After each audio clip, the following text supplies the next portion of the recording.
Hello नमस्कार साथियों, स्वागत है आप सभी का आपके अपने YouTube channel exam with Ashok में। आशा करते हैं कि आप लोग स्वस्थ होंगे और अपनी तैयारी भी बढ़िया से कर रहे होंगे। आज का जो हमारा टॉपिक है वो सर्कुलेटरी सिस्टम है। इसमें हम लोग परिसंचरण तंत्र, हमारे बॉडी में ब्लड कैसे फ्लो होता है, हमारा हार्ट कैसे काम करता है, इन सब चीज़ों के बारे में हम पढ़ेंगे। ठीक है, चूँकि हमारी बॉडी जो है 10 पावर 13 सेल से मिलकर बनी है और सभी सेल को क्या चाहिए, ब्लड चाहिए। ठीक है ना, तो ये सभी सेल को ब्लड पहुंचाने का काम हमारा कौन करता है, हार्ट करता है। ठीक है, तो सब कुछ हम यही पढ़ने वाले हैं। ब्लड वेसल्स के बारे में हम लोग पढ़ेंगे, हम लोग जो है हार्ट के बारे में पढ़ेंगे। तो अगर हम बात करें कि परिसंचरण तंत्र सर्कुलेटरी सिस्टम है क्या, तो एक मैं ये कहूँगा कि एक जैविक तंत्र है जो हमारे शरीर में जो पोषक तत्वों, गैसेस है ना, तथा अपशिष्ट पदार्थों, जो भी अपशिष्ट पदार्थ हैं शरीर के विभिन्न अंगों तक लेके जाते हैं और वापस आते हैं। ठीक है ना, जैसे जो भी न्यूट्रिशन, जैसे हम क्या करते हैं, हम कोई चीज़ खा रहे हैं, हमने कहा हम प्रोटीन ले रहे हैं, विटामिन ले रहे हैं, ठीक है ना, मिनरल्स ले रहे हैं, तो हमारे बॉडी में जा रहा है, वो कैसे जा रहा है, तो ये ब्लड के थ्रू जाता है। ठीक है ना, तो ये हमारा एक सर्कुलेटरी सिस्टम का ही एक भाग है। और जो भी गैसेस वगैरह हैं, ऑक्सीजन गैस ले रहे हैं, कार्बन डाइऑक्साइड निकाल रहे हैं, ठीक है ना, जो भी अपशिष्ट वगैरह हैं शरीर के अंदर हैं उनको बाहर निकाल रहे हैं, तो ये सब जो प्रोसेस होता है ये ब्लड के थ्रू होता है। तो हम ये कहते हैं कि हमारा मतलब कहने का है कि परिसंचरण तंत्र यही कहता है। ठीक है ना, तो परिसंचरण तंत्र वह जैविक तंत्र है जिसके द्वारा शरीर में रक्त, पोषक तत्व, गैसें तथा अपशिष्ट पदार्थ शरीर के विभिन्न अंगों तक पहुँचते और वहाँ से वापस आते हैं। ठीक है ना, अगर हम बात करें कि मानव परिसंचरण तंत्र के अंग के कौन कौन से हैं, तो यहीं पे मैं लिख दूंगा बेटा एक चीज़ और, कि पहले तो यहाँ पे इसको मैं सही करके लिख दूं, और ये क्या हो जाएगा आपका मानव परिसंचरण तंत्र। तो जो मानव परिसंचरण तंत्र है ना,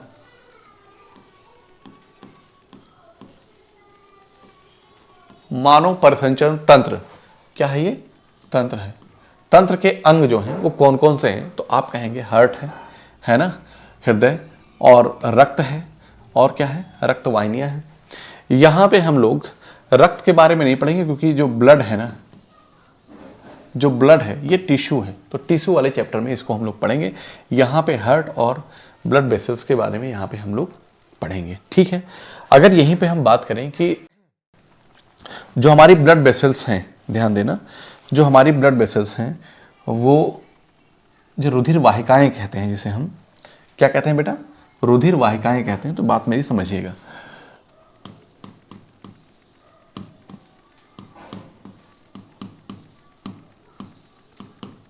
रुधिर वाहिकाएं जो हैं वो कौन कौन सी हैं, तो आप कहेंगे सर कि एक तो धमनी है, एक सिरा है और एक केशिकाएं हैं, है ना। तो पहला कौन सा है, धमनी है, दूसरा क्या है, सिरा है, ठीक, तीसरा क्या है, केशिकाएं हैं। मेरी बात ध्यान से समझिएगा, क्या है, केशिकाएं हैं, कैपिलरीज है।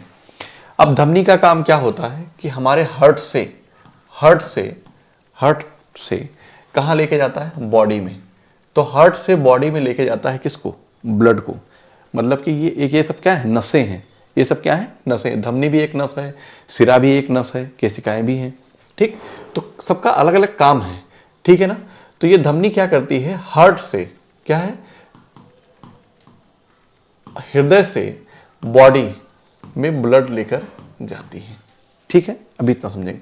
और सिरा क्या करती है, सिरा जो हमारी है वो बॉडी से, कहने का मतलब अगर ये हमारी बॉडी है, ठीक है ना, तो ये बॉडी से कहाँ लेकर जाता है, ये हार्ट में लेकर जाता है। कहाँ लेकर जाता है, हार्ट में, ठीक है ना। और केशिकाओं की अगर हम बात करें तो केशिकाएं जो होती हैं, ये जो आर्टरीज है ना, धमनी को हम आर्टरीज ए से कहते हैं और सिरा को हम वेंट्रिकल वी से कहते हैं। तो मैं कहूँगा कि इन दोनों का जोड़ने का काम करती हैं, है ना। तो कहने का मतलब है कि जो धमनी और सिरा है, इन दोनों को जोड़ने का काम कौन करती है, कैपिलरीज अर्थात केशिकाएं करती हैं। क्लियर है बात। अगर हम धमनी की बात करें यहीं पे, तो धमनी का काम क्या होता है कि धमनी शुद्ध रक्त को लेकर जाती है, ठीक है ना। धमनी शुद्ध रक्त को लेकर जाती है, ठीक है ना। इसमें कोई कपाट नहीं पाया जाता है, कपाट मीन्स वाल्व, ठीक है। एक एक चीज सब कुछ बताएंगे, ध्यान सुन चलिए। अब आगे चलते हैं, तो यहीं पे हम बात करेंगे कि हम अगर धमनी के बारे में बात कर लें तो ये रक्त के विभिन्न अंगों तक ले जाते हैं। ये रक्त को मतलब कहाँ से, ये रक्त को हृदय से विभिन्न अंगों तक लेके जाते हैं। तो यहाँ पे रक्त को यहीं पे लिख देंगे बेटा हृदय से। क्या कर देंगे हम? हृदय से। ये रक्त को हृदय से विभिन्न अंगों तक ले जाते हैं।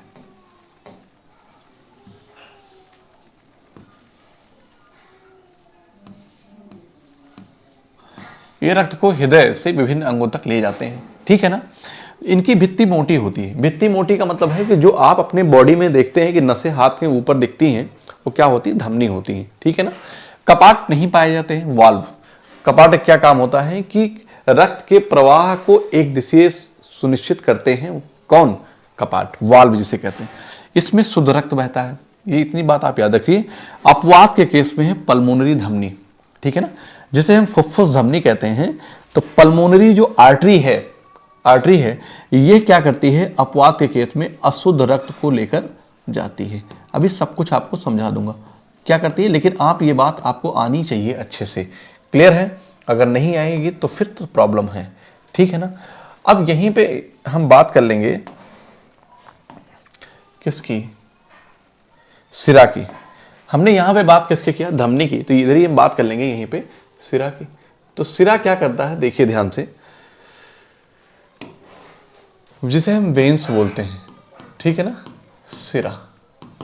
अब सिरा क्या जस्ट उल्टा हो जाएगा, इसलिए मैं यहां पे इसको लिख दे रहा हूं। तो मैंने कहा कि ये रक्त को हृदय से विभिन्न अंगों तक ले जाते हैं, शरीर के विभिन्न अंगों तक ले जाते हैं, ठीक है ना।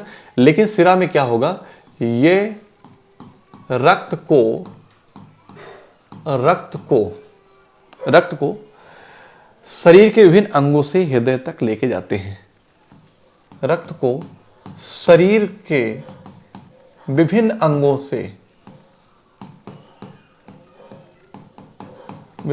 से कहां? हृदय तक लेके जाते हैं। कहां लेके जाते हैं? हृदय तक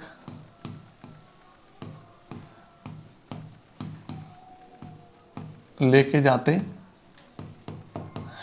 क्लियर है बात? ठीक है ना। फिर कह रहा है कि इनकी भित्ति, यहां पे क्या बताया था? मोटी होती है। तो इनकी भित्ति कैसी होती है? पतली होती है। पहला पॉइंट लिखा था। दूसरा पॉइंट हो जाएगा कि इनकी भित्ति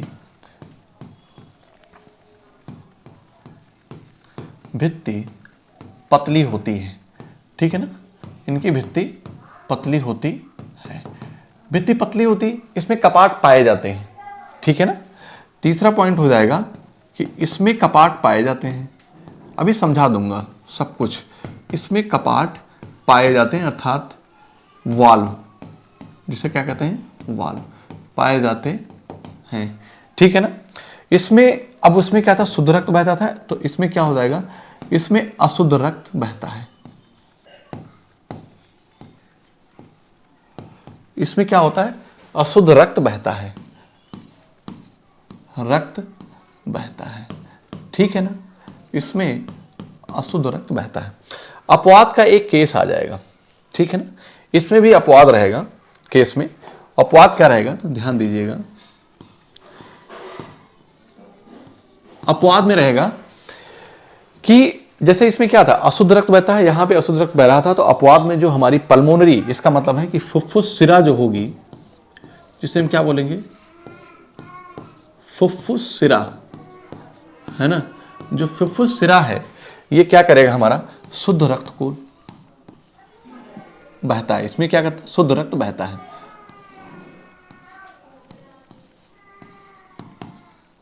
शुद्ध रक्त बहता है। यहां तक क्लियर है ना? आप कहेंगे यस सर, कोई दिक्कत नहीं है यहां तक किसी बच्चे को? क्लियर है बात? तो मैंने धमनी के बारे में बताया और सिरा के बारे में बता दिया। आगे चलते हैं। आगे फिर हम अच्छा, यहीं पे एक बात और करेंगे हम। कैपिलरीज क्या करती हैं? हमारी केशिकाएं क्या करती हैं? वह हमने बताया है। वह इतना ही काम होता है कि जो केशिकाएं हैं, यहीं पे हम केशिकाएं लिख देंगे। जो केशिकाएं हैं ना, केशिकाएं हैं, वह सिरा एवं धमनी को जोड़ने का काम करती हैं। सिरा एवं धमनी को जोड़ने का कार्य करती हैं। सिरा एवं धमनी को जोड़ने का कार्य करती कौन? केशिकाएं, जिसे हम कैपिलरीज कहते हैं। क्लियर है बात? तो मैंने यहाँ पे ब्लड वेसल्स के बारे में, मतलब कि रक्त वाहिकाएं जो हैं, रक्त वाहिनियां जो हैं, उनके बारे में बात कर लें। इन्हीं को हम नसें भी कहते हैं, आप आम बोलचाल भाषा में इसे हम नस कहते हैं। क्लियर है बात? आगे चलते हैं तो हम बात करेंगे हार्ट की। जो हार्ट का वेट होता है बेटा, तो बेटा हम हार्ट की बात कर रहे हैं, तो मैंने कहा हार्ट क्या है? हृदय। तो हृदय का जो वेट होता है वो 250 से 350 ग्राम होता है। ये बात समझिएगा पहले, ठीक है ना? कितना होता है? 250 से 350 ग्राम होता है, याद रखिएगा। उसके बाद इसे शरीर का पंपिंग स्टेशन भी कहा जाता है। क्यों? क्योंकि हमारा हार्ट ही पंप करता है, तो बॉडी में जितने भी सेल्स हैं वहां पर तक ब्लड पहुंचता है, ब्लड वेसल्स के थ्रू, रुधिर वाहिकाओं के माध्यम से। यह शरीर का सबसे क्या है? बिजिएस्ट ऑर्गन्स है, सबसे व्यस्त अंग है। हृदय एक झिल्ली द्वारा घिरा होता है। अब सबसे व्यस्त अंग क्यों कहा गया है ये आप समझिए, बता देता हूं आपको। कि जैसे अगर वयस्क की बात करें तो हृदय जो हमारा हार्ट काम करता है, तो अगर वयस्क की बात करें तो वयस्क में करीब 72 बार प्रति मिनट क्या होता है? धड़कता है, ठीक है ना? ठीक है। लेकिन जो बच्चे होते हैं, मतलब कि जो चाइल्ड होते हैं, है ना, जो बच्चे होते हैं उसमें 80 से 100 बार प्रति मिनट क्या होता है? ब्लड मतलब आपका हार्ट काम करता है, ठीक है ना? तो एक मिनट में कितनी बार धड़कता है? 72 बार। और बच्चों का 80 से 100 बार। तो यहां से एक बात ये पता चलती है कि जो हृदय स्पंदन की जो दर है ना, मैं यहां पे कह दूंगा कि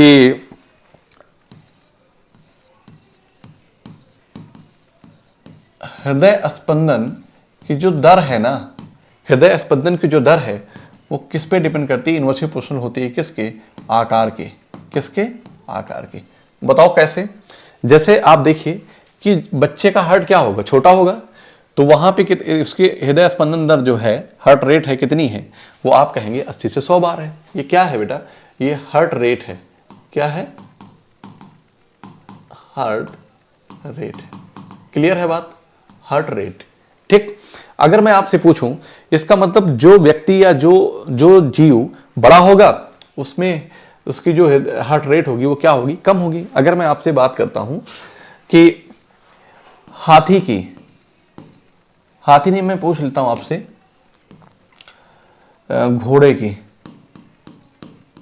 घोड़ा की हृदय स्पंदन दर क्या है? स्पंदन दर क्या है? तो आप, मैं ऐसे लिख देता हूं। तो मैंने क्या लिखा कि 70 बार प्रति मिनट, ठीक है ना? फिर मैंने लिखा 80 बार प्रति मिनट, ध्यान दीजिएगा, ठीक। फिर मैंने क्या लिखा? 72 बार प्रति मिनट, ठीक है ना? फिर मैंने लिख दिया कि 60 बार प्रति मिनट।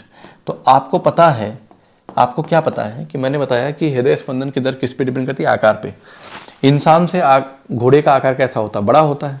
तो क्या होगा कि उससे कम होगी।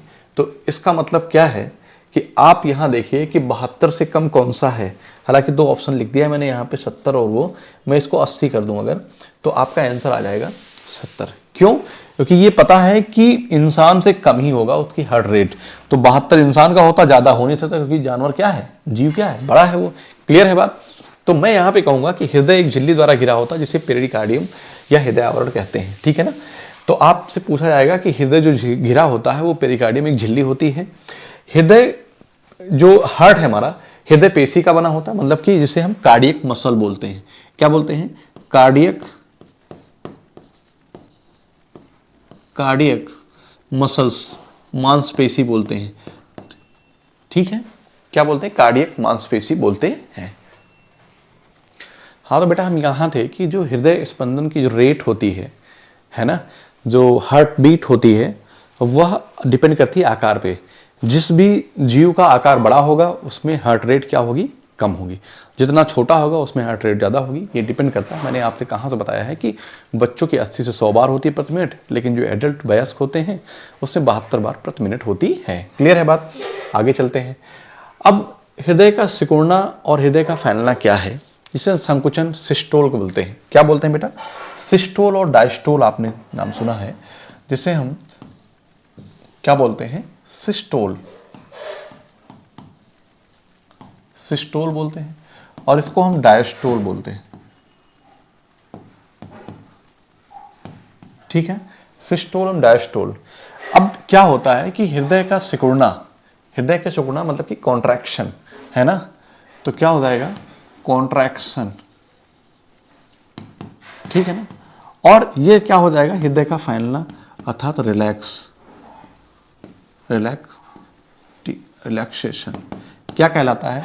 मतलब कि हृदय का फैलना है ना, फैलना मतलब रिलैक्सेशन। तो क्या कह रहा है? अनुशीतलन अर्थात डायस्टोल कहलाता है। और हृदय का सिकुड़ना, अब हमारा हार्ट क्या करता है? सिकुड़ता है फिर रेस्ट मतलब फैलता है, सिकुड़ता है फैलता है, सिकुड़ता फैलता है। और इसी सिकुड़ने और फैलने को ही मतलब संकुचन और अनुशीतलन के को ही एक संकुचन और एक अनुशीतलन को ही हम बोलते हैं हृदय स्पंदन दर। मतलब कि एक हार्ट रेट आपका कहाँ से तय होता है? एक बार वो क्या करेगा? सिकुड़ेगा, फिर क्या करेगा? रेस्ट, फिर सिकुड़ेगा, फिर रेस्ट लेगा। तो इस संकुचन और अनुशीतलन के बीच में पहले क्या करेगा हार्ट हमारा? कॉन्ट्रैक्शन हो गया, सिकुड़ गया, संकुचन हुआ, फिर डायस्टोल हुआ, फिर हुआ। तो इस बीच में जब आपका क्या होता है? डायस्टोल होता है मतलब अनुशीतलन होता है, तो उस जो रेस्ट टाइम है, जो रेस्ट टाइम है किसका? हार्ट का। Rest time of heart, time of heart कितना होता है? 0.8 सेकेंड होता है। मतलब कहने का है कि हृदय कितना देर तक आराम करता है? 0.8 सेकेंड आराम करता है। एक बात और यहाँ पे पॉइंट में लिखी थी बेटा कि हमारे शरीर का सबसे व्यस्त अंग है, सबसे व्यस्त अंग है। कैसे? आप ये जानते हैं कि 72 बार प्रति मिनट आपने कह दिया। क्या कहा? 72 बार प्रति मिनट। क्लियर है बात? सही है ना? अगर 72 बार प्रति मिनट है तो चूंकि 24 घंटे, अगर एक मिनट में 72 बार करता है तो मैं कहता हूं कि एक घंटे में कितना करेगा? तो आप कहेंगे 60 से मल्टीप्लाई करेंगे। फिर 24 में कितना करेगा? तो आपको पता है कि 7 छंग 42 और 42 9 84, करीब अप्रॉक्स 1 लाख बार क्या करता है? एक दिन मतलब कि 24 घंटे में क्या करता है? धड़कता है ना? क्या करता है? हार्ट जो रेट है कितना है? 1 लाख, करीब 1 लाख बार। इसीलिए कहा गया है कि यह शरीर का सबसे बिजिएस्ट ऑर्गन है। क्लियर है बात? फिर यहाँ पे मैंने बता दिया आपको कि सिस्टोल और डायस्टोल क्या होता है।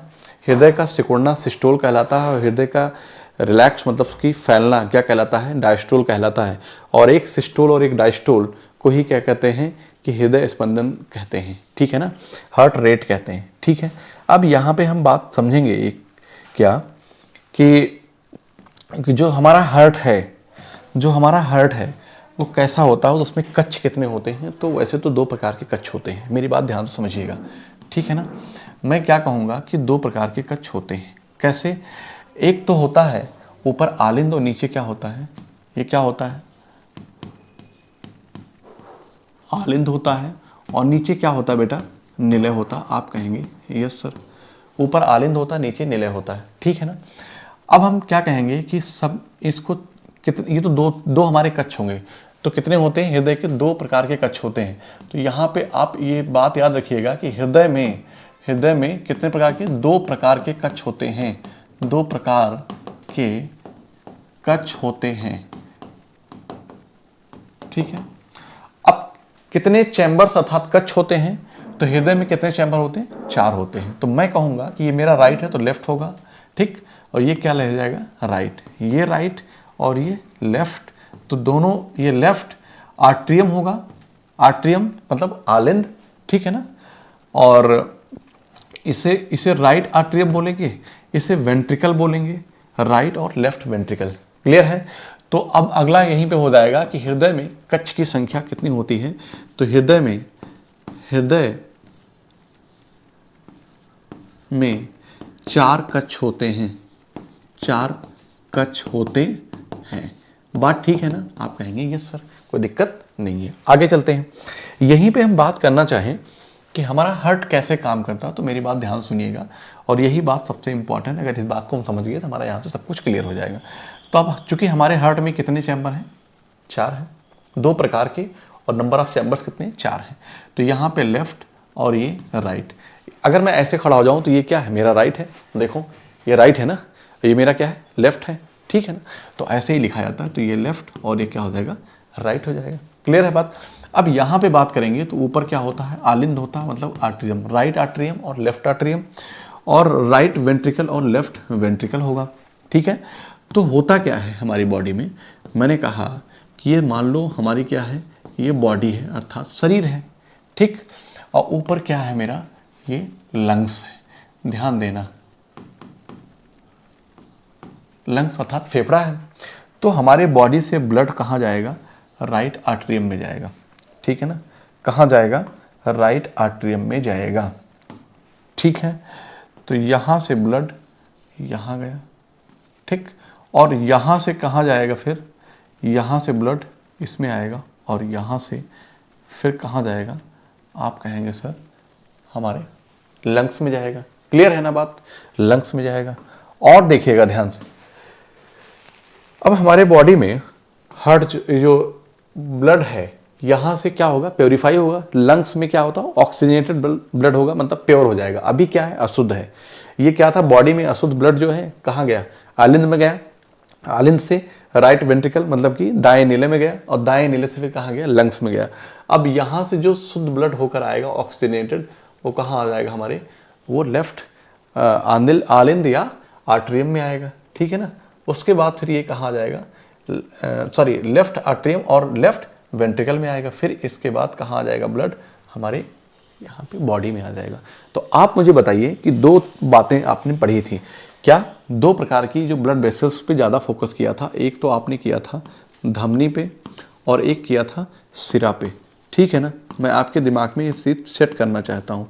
अगर मैं धमनी की बात करूँ और सिरा की अलग अलग बात करूँ, तो मेरी बात ध्यान सुनना कि धमनी जो है, जो आर्टरी है, ठीक है ना, ये क्या करती है? ये ब्लड को हार्ट से कहाँ लेके जाती है?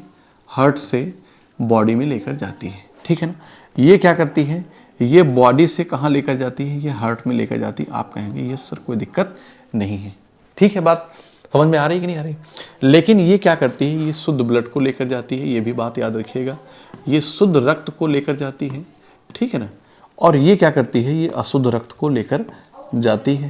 क्या ये बात मैंने नहीं बताई? आप कहेंगे सर बताइए। ये अशुद्ध रक्त को लेकर जाती है, लेकिन अपवाद था इसमें एक। अपवाद कौन सा था?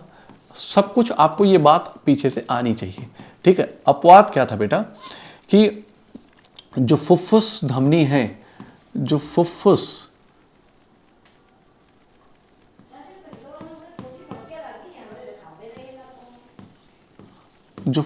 धमनी है, वो अपवाद था। ये क्या करती है? ये अशुद्ध रक्त को लेकर जाती है। क्या करती है? अशुद्ध रक्त को।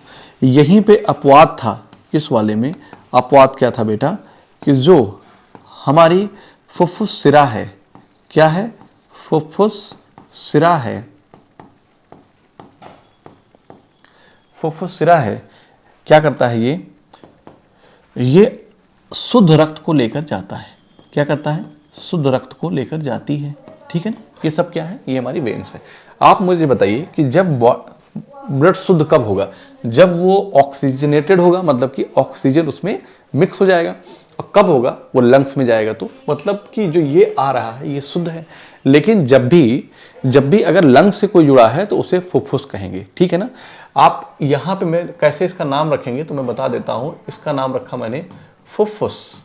अब फुफ्फुस क्या लिखूँ? सिरा लिखूँ कि धमनी लिखूँ? फुफ्फुस सिरा लिखूँ कि धमनी लिखूँ? फुफ्फुस लिखूंगा। तो आप बताइए शुद्ध ब्लड कौन लेके जाता है? मैंने कहा कि फुफ्फुस सिरा लेकर जाता है। शुद्ध रक्त कौन लेके जाता है? आप बात कि फुफ्फुस सिरा। तो इसका मतलब है कि ये कौन है? फुफ्फुस सिरा है। आप कहेंगे यस सर कोई दिक्कत नहीं है। क्लियर है बात? फुफ्फुस सिरा है। अब ये वाला जो आया है ये शुद्ध है। ये क्या है? ये भी शुद्ध है। तो आप इसका क्या नाम देंगे? ये बॉडी से लेकर जा रहा है, तो हालांकि यहाँ फुफ्फुस तो लगाएंगे नहीं हम, यहाँ पे हम फुफ्फुस तो लगाएंगे नहीं, करेंगे? आप कहेंगे नहीं सर फुफ्फुस नहीं होगा। जब फुफ्फुस नहीं होगा तो ये क्या होगा, धमनी क्या करती है, शुद्ध रक्त लेकर जाती है। क्या करती है, धमनी शुद्ध रक्त लेकर जाती है। तो ये धमनी है, और इस धमनी में इतनी, मतलब कहने का है कि हमारे बॉडी में पार्ट है, क्या है, हमारे बॉडी का अप और डाउन, मतलब कि हार्ट कहाँ होगा, बीच में है, यहाँ पे, ठीक है ना, हार्ट कहाँ है, यहाँ पे है। तो हार्ट के ऊपर और नीचे दोनों तरफ बॉडी है, तो बॉडी के नीचे ज़्यादा है, ऊपर कम है हार्ट की तुलना में अगर कंपेयर किया जाए। तो इसे धमनी न लिखकर हम लिख देंगे क्या, महाधमनी लिख देंगे। क्या लिख देंगे, महाधमनी, ठीक है ना, महाधमनी, जिसे कहा जाता है ओरटा। क्या कहा जाता है, ओरटा कहा जाता है, ठीक है ना। अब मेरी बात ध्यान सुनिएगा कि ये क्या है, बॉडी है। बॉडी से जब राइट आर्टरी में जाएगा तो ब्लड कैसा होगा, अशुद्ध होगा। अगर अशुद्ध है तो अशुद्ध रक्त को कौन लेकर जाता है, कौन लेकर जाता है, आप कहेंगे सर सिरा लेकर जाता है। कौन लेकर जाता है, सिरा लेकर जाता है, ठीक है ना, सिरा लेकर जाता। सिरा यहाँ पे मैंने, कोई दिक्कत है, आप कहेंगे नहीं सर कोई दिक्कत नहीं है। अब आप बताइए कि यहाँ से जो ब्लड आया जब तक लंग्स में नहीं जाएगा तो शुद्ध होगा नहीं, क्योंकि जब ऑक्सीजन के साथ मिक्स होगा तभी शुद्ध होगा। इसका मतलब अभी भी अशुद्ध है, लेकिन लंग्स के साथ जुड़ा है। तो मैं कहूँगा इस वाली को, इसका नाम क्या रखूँगा, तो आप कहेंगे सर सबसे पहले तो इसका नाम फुफ्फुस रख दो। क्या रख दिया, फुफ्फुस रख दिया। अब बताओ अपवाद में क्या था, फुफ्फुस जो धमनी है वो शुद्ध रक्त लेके आती है, लेकिन फुफ्फुस धमनी अशुद्ध रक्त लेके आती है। तो इस वाली जो क्या कहा जाएगा, फुफ्फुस धमनी, इसको क्या कहेंगे, फुफ्फुस धमनी। बताओ यहाँ तक बात क्लियर है। अगर ये सब कुछ आ गया है तो हमारे बॉडी में ब्लड कैसे सर्कुलेट होता है, ये बात आप बहुत आराम से बता सकते हैं। कैसे बताएंगे, अब देखिए कैसे बताएंगे, मैं यहाँ पे आपको बता देता हूँ। देखो सबसे पहले रक्त का परिसंचरण कैसे हुआ, तो सबसे पहले कहेंगे सर बॉडी में गया। बॉडी से क्या गया, कहाँ गया, दाएं अलिंद में गया। बॉडी से कहाँ गया, दाएं आलिंद में गया। दाएं अलिंद से कहाँ गया, दाएं निलय में गया, ठीक है ना।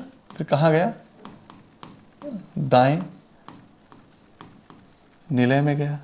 फिर कहाँ गया, दाएं निलय से लंग्स अर्थात फेफड़े में गया, फेफड़े में गया, क्लियर है। और फेफड़े से कहाँ गया हमारे, फिर से कहाँ गया, बाएं आलिंद में। कहाँ गया बेटा, बाएं आलिंद में गया, ठीक। और बाएं आलिंद के बाद फिर कहाँ गया, हमारे ये बाएं निलय में गया। क्या बात समझ रहे हैं। और बाएं निलय से कहाँ गया, हमारी बॉडी अर्थात शरीर में गया। बॉडी अर्थात हमारे शरीर में गया, ठीक है ना। तो ये क्रम होता है ब्लड सर्कुलेशन का हमारे बॉडी में, ठीक है ना। हमारे बॉडी में ब्लड सर्कुलेशन होता है। तो आप पूछता है कि ये डबल सर्कुलेशन है या सिंगल, तो जो ह्यूमन बॉडी में है, इसमें जो मानव में है, सजीव में जो मतलब मानव में, यहाँ पे डबल सर्कुलेशन है। डबल सर्कुलेशन का मतलब ये हुआ कि ब्लड एक बार हार्ट में गया, फिर हार्ट से बाहर आया, हार्ट से बाहर आने के बाद फिर से लंग्स में गया, और लंग्स से फिर से हार्ट में आया। तो 2 बार हुआ, एक बार गया निकला फिर हार्ट में आया, तो इसीलिए क्या आ गया, डबल सर्कुलेशन सिस्टम, ठीक है ना। तो ये क्रम आपको याद रखना है, ठीक है ना। अब आपसे ये मैंने इधर बता दिया है, याद रखना कि अगर आपसे पूछा जाए कि अलग अलग प्रश्न पूछा जाएगा बेटा यहाँ से, कि अब यहीं पे ध्यान दीजिएगा कि जो सिरा है 2 प्रकार की सिरा होती हैं, ठीक है ना। एक तो होगी इन्फीरियर और एक होगी सुपीरियर, ठीक है ना, जिसे हम सुपीरियर वेना कावा बोलते हैं। इन्फीरियर वेना कावा और सुपीरियर वेना कावा, ठीक है ना।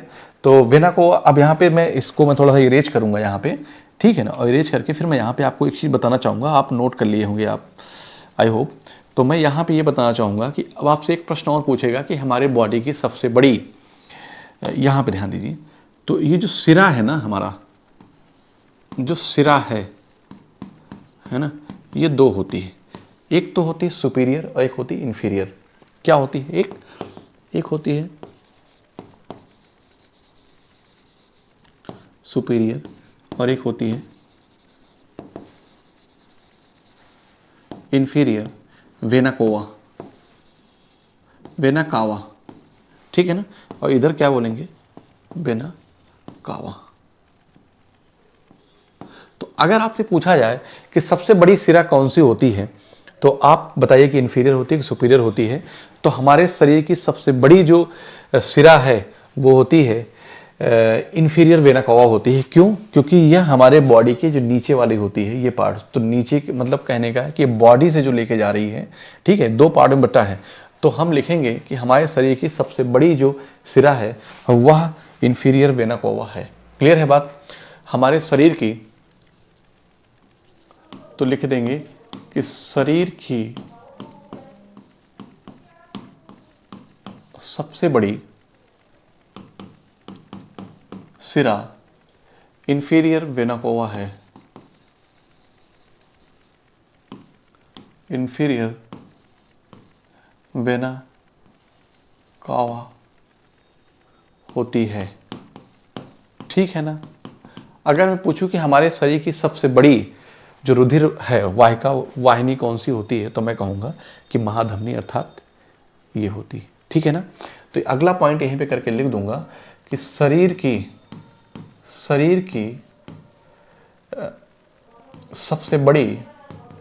सबसे बड़ी जो रुधिर वाहिका है, रुधिर वाहिका महाधमनी होती है।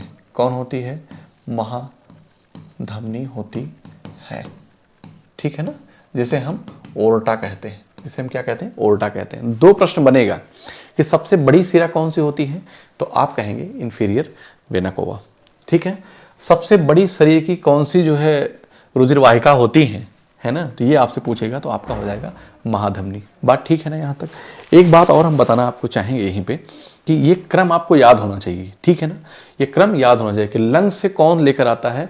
फुफ्फुस सिरा लेकर आता है। क्यों? शुद्ध है, शुद्ध रक्त को लेकर आया, क्योंकि अपवाती केस में था। अब यहीं पे एक बात और होती है कि जैसे यहीं से, अब देखो यहाँ से हार्ट से बहुत सारी ऐसे नसें निकली होती है तो मस्तिष्क में चली जाती हैं। ठीक है ना? और यहाँ पे आपके पैर में चली जाएंगी, आप अलग अलग बॉडी पार्ट्स में चले जाएंगे, तो यहीं से एक निकलती है और यहाँ से आती है ये आपके हार्ट में। क्योंकि हमारा हार्ट जो है वो कार्डियक मसल्स का बना होता है, तो जब ये पंप करता, मतलब कि ये पेशी होती है, मतलब कि मांसपेशी होती है। ठीक है ना? जो हमारा हार्ट है, तो इसको क्या चाहिए? जब ये पंप करता है तो कहने मतलब इसको ऑक्सीजन चाहिए। क्या चाहिए?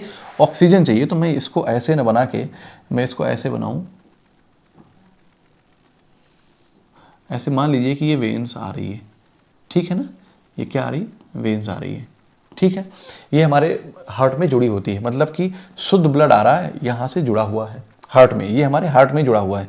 अब होता क्या है कि जब आप ज़्यादा ऑयली चीज़ें खाते हैं, ठीक है ना, ज़्यादा ऑयली चीज़ें खाने से क्या होगा कि यहाँ पे फैट जमेगा, मतलब है कोलेस्ट्रॉल जमना शुरू होगा, तो धीरे धीरे क्या होगा, यहाँ पे ब्लॉकेज आ जाएगा। जब ब्लॉकेज आएगा तो इसको क्या होगा, ब्लड नहीं आएगा, शुद्ध ब्लड, मतलब ऑक्सीजनेटेड ब्लड नहीं आएगा, तो ये जो हार्ट करना बंद कर देगा, तो व्यक्ति को हार्ट अटैक आ जाता है। ठीक है ना? तो यहीं पे क्या होता है कि उसके फिर क्या होगा, सर्जरी हो जाती है। जब सर्जरी होती है तो यहीं से इसको क्या करते हैं कि एक दूसरे इससे यहाँ से जोड़ देते हैं कि ये खुलती नहीं है, तो यही बाईपास सर्जरी हो जाती है। तो ब्लड यहाँ के बजाय अब यहाँ से जाएगा। चूँकि हार्ट हमारा कार्डियक मसल्स का बना होता है, उसको क्या चाहिए, ऑक्सीजनेटेड ब्लड चाहिए। शुद्ध ब्लड अगर नहीं मिलेगा तो वहीं पे हार्ट अटैक आ जाता है, जिसे हम क्या बोलते हैं, कोरोनरी धमनी बोलते हैं। ठीक है ना? क्या बोलते हैं? कोरोनरी धमनी बोलते हैं। क्लियर है बात? यहां तक आई होप सबको समझ में आ गया होगा।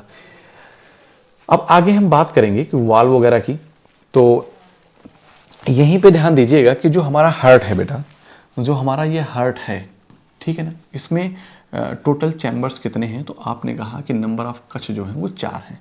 ठीक है ना? और जो नंबर ऑफ कच 4 है ना, तो अब देखिएगा कि यहाँ पे क्या करना है कि जैसे ये एक वाल्व लगा होता है। वाल्व का काम क्या होता है, मैंने आपको ये बताया है कि वाल्व रक्त के प्रवाह को एक दिशा करता है। जैसे साइकिल या मोटरसाइकिल में जब आप हवा भरते हैं, वाल्व खराब हो जाता है, तो होता क्या है, अब जैसे मैंने ये कहा कि हमारा ये राइट आर्ट्रियम है और राइट वेंट्रिकल है, मेरी बात ध्यान सुनिएगा, और ये लेफ्ट और ये लेफ्ट, तो ऊपर आर्ट्रियम और नीचे वेंट्रिकल। ठीक है ना? यहाँ से आता है ब्लड, राइट आर्ट्रियम से ब्लड यहाँ ऐसे आता है ना, और फिर उसके बाद यहाँ से निकल जाता है, तो लंग्स में जाता है कि नहीं जाता है? इसका मतलब ब्लड यहाँ से आ रहा है, अगर वॉल नहीं होगा तो ब्लड वापस चला जाएगा। तो वॉल का काम होता है कि रक्त के प्रवाह को एक दिशा सुनिश्चित करना। ठीक, मतलब जैसे साइकिल में जब हवा भरते हैं, जब हवा डालते हैं तो वो क्या करता है, खुल जाता है, लेकिन जैसे हवा छोड़ते हैं, मतलब कि पंप ढीला करते हैं तो वो बंद हो जाएगा, तब वापस हवा आने नहीं देगा। ठीक है ना। इसी प्रकार इसका मतलब है कि ये अशुद्ध ब्लड यहाँ जाएगा तो यहाँ कहाँ जाएगा, ये लंग्स में जाएगा। कहाँ जाएगा बेटा, लंग्स में। ठीक है ना। और यहाँ लंग्स से कहाँ जाएगा, यहाँ पे। ठीक, फिर यहाँ से यहाँ आएगा और यहाँ से निकलेगा तो कहाँ आएगा, हमारे बॉडी के अंदर आएगा। तो बस हम वाल्व की बात करना चाह रहे हैं। ये हमारे कहाँ आ गया, बॉडी में। ठीक है ना, कहाँ आ गया, बॉडी में। क्लियर है बात, यहाँ आ गया। तो मैं कहूँगा कि बॉडी में कितने वाल्व लगे हुए हैं, तो देखिए ध्यान से, आपको दिख रहा होगा एक तो ये लगा है, ठीक है ना, और एक ये वाला लगा है, और ये दोनों क्या है, सेम है, जिसे हम कहते हैं सेमी लूनार वाल्व।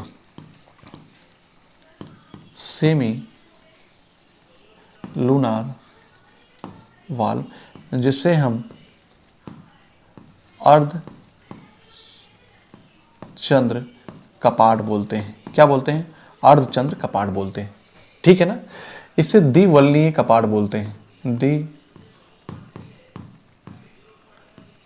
द्विवलनीय कपाट बोलते हैं। इसे हम बाइकस्पिड वाल्व बोलते हैं, कस्पिड वाल्व बोलते हैं। और इसे क्या बोलते हैं, ट्राई कस्पिड वाल्व बोलते हैं। क्या बोलते हैं, ट्राई कस्पिड वाल्व बोलते हैं। इसे हम त्रिवलनीय कपाट बोलते हैं। क्या बोलते हैं, त्रिवलनीय कपाट। बताओ भाई, कोई दिक्कत है किसी बच्चे को। अब मेरी बात ध्यान सुनिए, इसका जो आकार होता है वो 3 दरवाजे होते हैं। कैसे होते हैं, 3 दरवाजे होते हैं, ऐसे। ठीक है ना। जब ये खुलता है जिससे आवाज आती है। बाइकस्पिड में क्या होता है, 2 होते हैं। सेमी लूनार अर्धचंद्र कपाट। ठीक है। तो अब इनकी लोकेशन कहाँ है, ये कहाँ स्थित होते हैं, हमारे हार्ट में। तो याद रखिएगा जो ट्राइकस्पिड है वो राइट आर्टरियम और राइट वेंट्रिकल के बीच में होता है। तो ये जो त्रिवलनीय कपाट है ये कहाँ होता है, कि दाएं अलिंद एवं दाएं निलय के बीच में होता है। कहाँ होता है, दाएं निलय के बीच में होता है, ठीक है ना। ये क्या होगा, ये हमारा लेफ्ट बाएं अलिंद और बाएं निलय के बीच में होता है। तो इसको मैं क्या लिखूंगा कि बाएं अलिंद एवं बाएं निलय के बीच में होता है।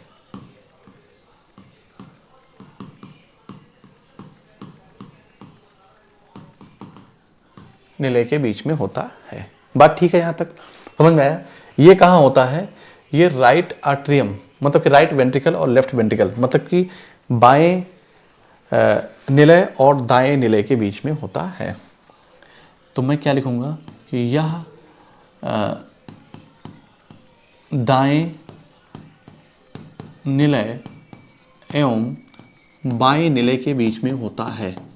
बाएं निलय के बीच में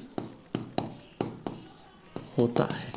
क्लियर है बात, आप कहेंगे यस सर, यहां तक किसी बच्चे को कोई दिक्कत नहीं है।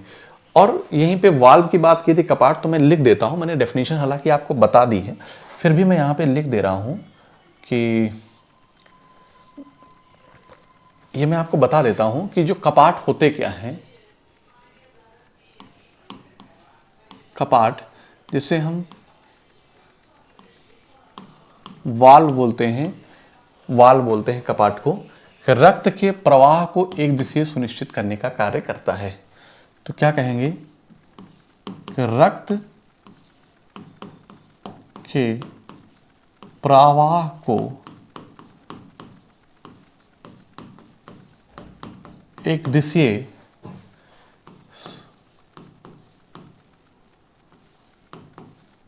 सुनिश्चित करने का कार्य करता है, करने का कार्य करता है, रक्त के प्रवाह को एक दिशा सुनिश्चित करने का कार्य करता है। बात ठीक है। तो आई होप आपको ट्राइकस्पिड, बाइकस्पिड और सेमीलूनर कपाटों के बारे में पता चल गया, कपाट क्या होता है ये पता चल गया, ठीक है ना। और हमने ये भी बता दिया कि रक्त का सर्कुलेटरी सिस्टम हमारे बॉडी में कैसे है, कहाँ कहाँ जाता है, पहले बॉडी में, फिर दाएं आलिंद में, ठीक है ना, फिर दाएं निलय में, फेफड़े में, फिर बाएं आलिंद, बाएं निलय में जाता है, फिर से हमारे बॉडी में चला आता है ब्लड, ठीक है ना। यहाँ तक बात सब कुछ समझ में आ गई है। तो हम आगे चलते हैं। यहीं पे हमसे पूछ रहा है कि हृदय के वाल्व, हृदय की सामान्य ध्वनियाँ, जो हमारे सामान्य ध्वनि जो होती है हृदय की, वो क्या होती है, लब डब होती है। क्या होती है, हृदय की सामान्य ध्वनि जो होती है वो लब डब होती है, ठीक है ना।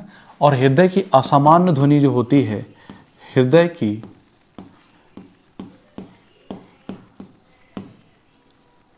असामान्य ध्वनि, हृदय की असामान्य जो ध्वनि है वो मरमर की आवाज़ आती है। किसकी, मरमर की होती है। इसका मतलब है कि जब हमारे वाल्व में कहीं क्षतिग्रस्त होता है तब उसमें आवाज़ आती है, क्या, मरमर की।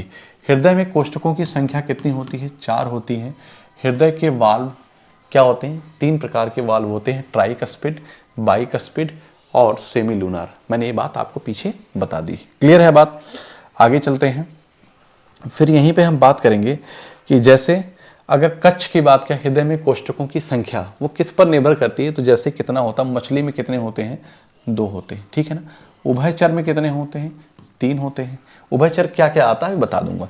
फिर अगर सरीसृप की बात करें तो इसमें 3, 3.5 और अपवाद में क्या आता है बेटा, मगरमच्छ। अपवाद में क्रोकोडाइल अर्थात मगरमच्छ आ जाता है, ठीक है ना। तो चूंकि इसमें कोष्ठक की संख्या कितनी होती है, 4 होती है, ठीक। पक्षी में कितने होते हैं, 4 होते हैं कोष्ठक की संख्या। स्तनधारी मैमल्स 4 होते हैं। कॉकरोच में कितने होते हैं, 13 होते हैं। ऑक्टोपस में, कच्छ के नहीं है, यहाँ पे 3 क्या होते हैं, तो मैं यहाँ पे ये बात बता दूंगा कि यहाँ पे 3 हार्ट होते हैं, कितने, कच्छ नहीं है, 3 हृदय होते हैं, मतलब कि 3 हृदय होते हैं। ये एक ऐसा जीव या है जिसका रक्त कैसा होता है, नीला होता है। रक्त कैसा होता है, रक्त किसकी वजह से होता है, हीमोसाइनिन की वजह से। साइनिन की वजह से इनका रक्त कैसा होता है, नीला होता है, ठीक है ना। समझ में आया कि नहीं। इनके कितने मस्तिष्क होते हैं, 9 मस्तिष्क होते हैं, 9 मस्तिष्क होते हैं। बताओ भाई, 9 मस्तिष्क होते हैं, क्लियर है बात। तो अब मेरी बात ध्यान समझिएगा, मछली में कितने होते हैं, 2, उभयचर में 3, सरीसृप में कितने होते हैं, 3, 3.5 या 4 होते हैं। अपवाद में मगरमच्छ में 4 होता है, लेकिन होता नहीं, सिर्फ मगरमच्छ ऐसा है जो एक रेप्टाइल तो है, लेकिन उसमें होना चाहिए 3, 3.5, क्योंकि रेप्टाइल में 3, 3.5 होते हैं, 4 हैं। पक्षी में कितने होते हैं, 4, जैसे स्तनधारी में कितने होंगे, 4, काकरोच में 13 होते हैं, क्लियर है बात। आप इस बात को याद रखिएगा। फिर आगे आपसे कह रहा है कि जो जंतु हैं 2 प्रकार के होते हैं। अभी जो बीपीएससी का एग्जाम हुआ था टीचर का, उसमें पूछा गया था कि वार्म ब्लडेड और कोल्ड ब्लडेड, है ना, असमतापी और समतापी जंतु क्या होते हैं, ठीक है ना। इसे हम बोलते हैं वार्म ब्लडेड, वार्म ब्लडेड, और इसको क्या बोलते हैं, कोल्ड ब्लडेड बोलते हैं, ठीक है बेटा। इसको क्या बोलते हैं, कोल्ड ब्लडेड बोलते हैं, बात ठीक है। अब यहीं पे अगर हम बात करेंगे वार्म ब्लडेड और कोल्ड ब्लडेड की, तो मेरी बात ध्यान से सुनिएगा। इसमें होगा क्या कि दोनों में अंतर क्या है। जैसे एक इंसान है, तो इंसान में जैसे टेम्परेचर बाहर का, अभी ठंड है फिर गर्मी होती है, ठीक है ना, गर्मी में टेम्परेचर बहुत ज़्यादा बढ़ जाता है, ठंड में टेम्परेचर लो हो जाता है, लेकिन इंसान के बॉडी का टेम्परेचर 98.6 फ़ारेनहाइट ही होता है, या 37 डिग्री सेंटीग्रेड या 310 केल्विन में होता है, ठीक है ना। लेकिन जो ये असमतापी जंतु होते हैं, मतलब कहने का है कि इनका तापमान कैसा होता है, निश्चित होता है। तो ये एक ऐसे जंतु हैं जिनका तापमान कैसा होता है, निश्चित होता है, ठीक है ना। यहाँ पे मैं बात करूँगा बेटा, तो नंबर 1 पे लिखूंगा कि इनका तापमान क्या होता है, तापमान, टेम्परेचर क्या होता है, फिक्स होता है, तापमान निश्चित होता है,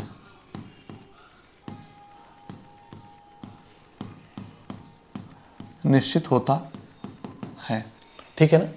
इनका तापमान क्या होता है, बदलता रहता है, ठीक है ना। तो इनका तापमान बदलता रहता है। आप कहेंगे ये सर कोई दिक्कत नहीं है, बात ध्यान से समझते चलिएगा। अब मैं तापमान निश्चित होता है, तो हम कैसे जान पाएंगे, हम कैसे जान पाएंगे कि जो समतापी जंतु हैं, जो भी समतापी जंतु हैं, कौन समतापी है कौन विषमतापी, मतलब अर्थात असमतापी ही जंतु है, ठीक है ना, वो कोल्ड ब्लडेड है। तो मैं ये कहूँगा कि जिसमें कच्छ की संख्या क्या होती है, तो हम क्या कहेंगे कि इसमें कच्छ की संख्या, कच्छ नंबर ऑफ चैम्बर्स होते हैं 4, तो कच्छ की संख्या क्या होती है, कच्छ की संख्या 4 होती है, 4 होती है।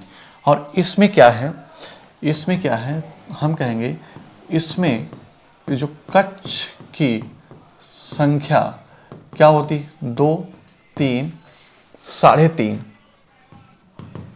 3.5 होती है, 2, 3, 3.5 होती है, ठीक है ना, 3.5 होती है। तो अब आप बताइए कि 4 किसकी होती है, एक पक्षियों की होती है, तो आप पक्षी कह देंगे एग्जाम्पल पे, ठीक है ना। तो जितने भी पक्षी हैं वो कैसे हैं, समतापी जंतु हैं, याद रखना, पेपर में पूछा जाएगा, ठीक है। और जितने भी स्तनधारी हैं, मैमल्स हैं, स्तनधारी हैं, वो क्या हैं, उसमें कच्छ की संख्या कितनी होती है, 4।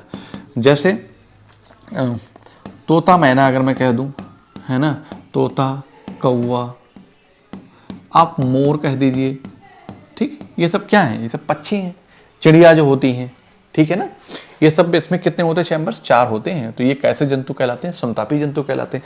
लेकिन अगर स्तनधारी आ जाएंगे, जैसे कि जितने सजीव हैं, मतलब अर्थात मानव, मानव हो गया, ठीक है ना, यहीं पे अगर हाथी कह दें, और क्या कह दें, घोड़ा कह दें, हाथी घोड़ा। लेकिन एक बात और याद रखिएगा, क्या, कि जो चमगादड़ होता है, चमगादड़, चमगादड़ किस में आता है, वो चमगादड़ आता है स्तनधारी में, ठीक है ना। डॉल्फिन, डॉल्फिन मछली किस में आती है, वो किस में आती है आपकी, ये भी आप कहेंगे सर स्तनधारी में आती है, ठीक। वेल, वेल किस में आती है, आप कहेंगे सर इसी में आ जाती है, ठीक है ना। तो मानव, हाथी घोड़ा, चमगादड़, डॉल्फिन और वेल, तो ये 3 ये ज़्यादा इंपॉर्टेंट है, ठीक है ना, ये 3 ज़्यादा इंपॉर्टेंट है। बात समझ में आया कि नहीं आया। अगर यहीं पे बात करेंगे हम, तो 2 किस्में होते हैं, मछलियों में होते हैं, है ना। तो एग्जाम्पल में आ जाएगा मछली, ठीक है ना। और मछली में आपको रोहू वगैरह जो आती हैं, तो रोहू कह दो, कतला कह दो, है ना, मंगूर कह दो, ये सब क्या है, मछलियां हैं, रोहू, कतला, मंगूर। अब 3 किस्में होता है जो उभयचर होते हैं, किसने, तो उभयचर मतलब कि एम्फीबियन। उभयचर की बात करूंगा तो उभयचर कौन होते हैं, जो एम्फीबियन है, मतलब कि जो जल और स्थल दोनों में रहते हैं, मतलब कि जो जल पे भी रहते हैं और स्थल में भी रहते हैं, ठीक है ना। जल और स्थल में रहने वाले उभयचर कौन कौन से हैं, तो ज़रा बताओ। तो आप कहेंगे कि पहली बात तो मेढक है, कौन है, मेढक है, ठीक है ना, क्लियर है बात। अब मेढक के बाद कौन सा आ जाता है, एक आता है टोड आता है, और एक क्या आता है, सेलिमेंडर आ जाता है। तो क्या आ जाएगा, आप लिख लीजिए, मेढक, एक होता है टोड, याद रखना, क्या लिखते हैं, टोड, और फिर क्या होता है, सेलिमेंडर, सेलिमेंडर, ठीक है ना। ये क्या होते हैं, उभयचर होते हैं। तो इसमें कच्छ की संख्या कितनी होती है, 3 होती है। जो सरीसृप आते हैं वो भी आ जाएंगे इसी में, सरीसृप आ जाएंगे, ठीक है ना। और सरीसृप में आ जाएंगे सांप वगैरह, है ना, सांप, ठीक है। और क्या आ जाएगा इसमें, सांप के साथ, सांप के साथ और क्या आ जाएगा, जो भी आप रेंगने वाले हैं। अब मगरमच्छ किस में आ जाएगा जरा मुझे बताओ।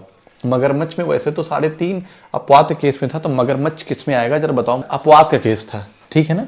तो इसी में आपका कछुआ भी आ जाएगा, किस में आ जाएगा, कछुआ आ जाएगा। मगरमच्छ भी यहीं पे आ जाएगा।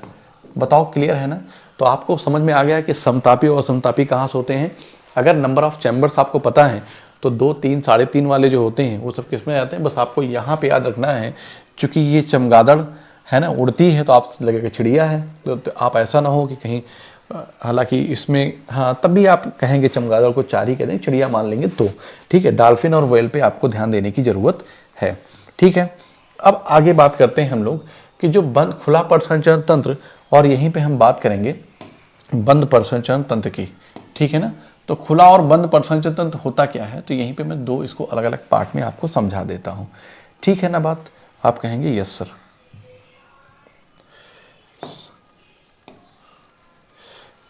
अब मेरी बात ध्यान से सुनो।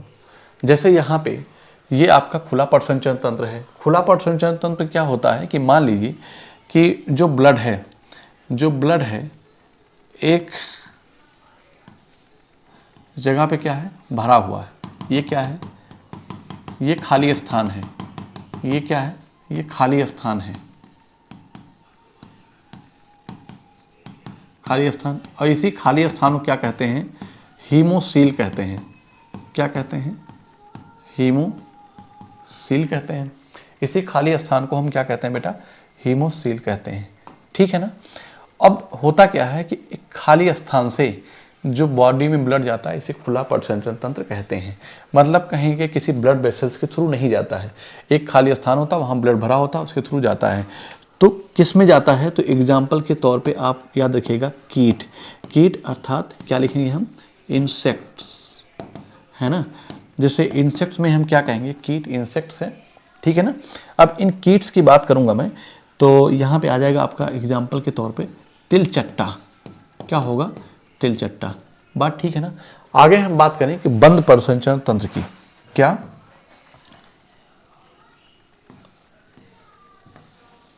बंद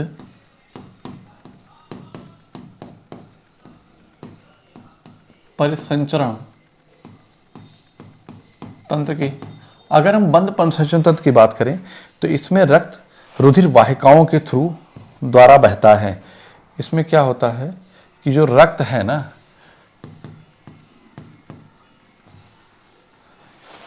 इसमें रक्त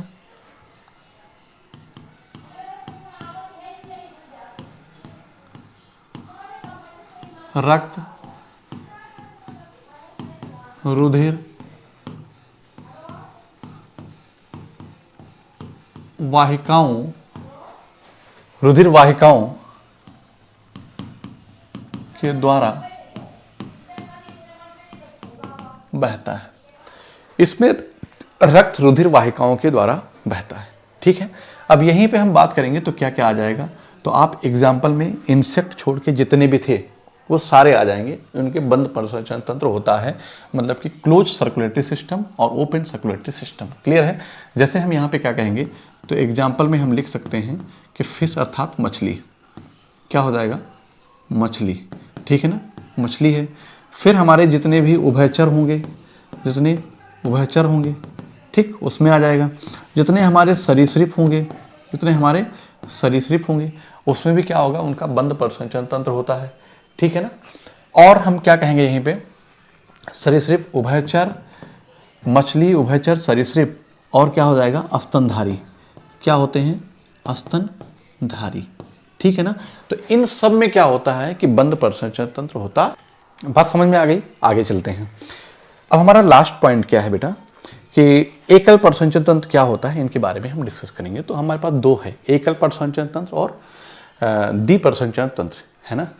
तो single circulatory system and close circulatory system. तो यहाँ भी हम बात करेंगे यहीं पे, इसको भी हम 2 मानव परिसंचरण तंत्र के प्रकार, तो ये इसको भी हम 2 पार्ट में डिवाइड कर लेंगे, ठीक है ना। बात आपको समझ में आ रही होगी। तो यहां पे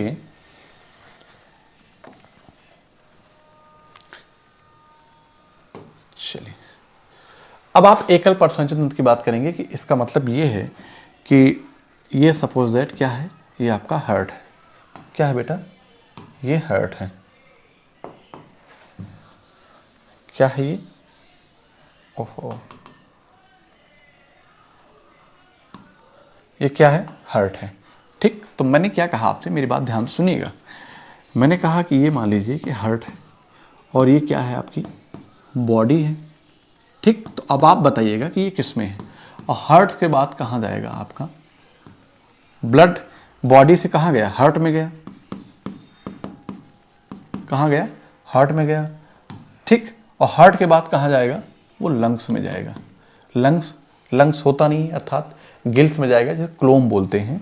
ठीक है ना? तो गिल्स अर्थात क्लोम बोलेंगे इसे हम। तो क्या कहेंगे? गिल्स।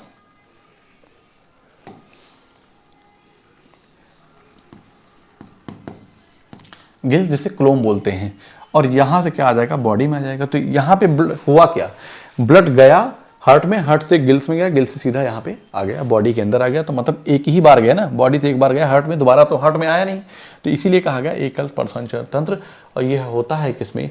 फिश में होता है। किसमें? तो एग्जाम्पल, क्योंकि मैंने यहाँ जब फिश क्लोम लिखा, गिल्स लिखा, तो आप एग्जाम्पल के तौर पर क्या लिखेंगे बेटा? फिश लिख देंगे। क्लियर है बात? आगे यहीं पर अगर हम बात करें, आगे यहीं पे बात करेंगे हम एकल द्विप्रसंचरण तंत्र की। क्या कहेंगे हम? द्विप्रसंचरण तंत्र।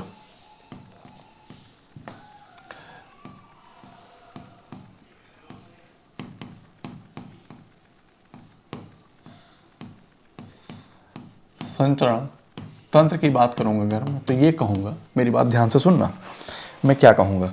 मैं कहूंगा कि एक जहां पे ब्लड हार्ट में 2 बार जाता हो, जैसे कहने का मतलब है कि हम लोगों के जो भी स्तनधारी हैं, ठीक है ना, उसमें क्या होता है? ये राइट आर्ट्रियम है, लेफ्ट आर्ट्रियम है, लेफ्ट वेंट्रिकल है और राइट वेंट्रिकल है। तो पहले ये क्या होता है, मेरी बात ध्यान समझना, ये बॉडी है और यहाँ पे क्या है? हमारा ये लंग्स है। ठीक है ना? तो ब्लड यहाँ से यहाँ जाएगा, यहाँ से आएगा, फिर यहाँ जाएगा, यहाँ से यहाँ आएगा, और फिर यहाँ से आके फिर ब्लड यहाँ आ जाएगा। तो एक बार ब्लड हार्ट में गया, फिर निकला, फिर दोबारा आया। तो इसीलिए कहा गया क्या? Double circulatory system. बात समझ में आई कि नहीं आई? कहने का मतलब है कि मछली को छोड़कर जितने भी उभयचर हैं, जितने भी उभयचर हैं, जितने सरीसृप